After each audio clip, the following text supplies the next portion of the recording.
this really should be a non-issue in the first place. You know, it shouldn't be even an issue. But I like the idea that we try to welcome everybody. Yeah, it's been devastating.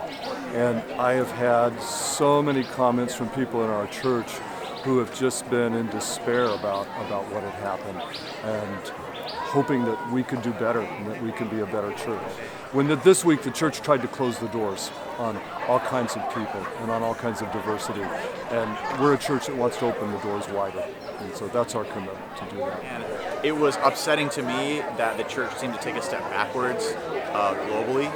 And so I came here today to hear from our bishop about what his thoughts on it are. And I was glad to hear him say that in our conference we don't intend to move backwards, and we intend to keep living out the values that we've all espoused. I truly feel that I have outgrown this conflict because I have completely moved on and lived my life.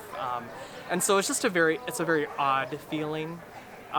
There's no up or down to it. At times, it feels like I've outgrown the United Methodist Church, but in my prayer life, I know I have not. I've outgrown this conflict. And I know that God calls me forward, and that this church loves and accepts me despite what a room full of heated and angry people might speak for us. When I asked God, I said, God, what's next? And God said, keep preaching the good news.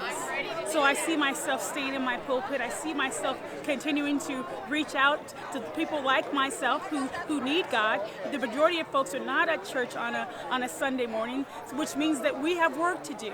We have work to do to let them know that there are places that they can go and that Christ loves them. So I'm going to do exactly what God has called me to do, and that's to preach the good news to the ends of the earth, wherever that may be. So I'm not stopping. I'm going to continue doing ministry.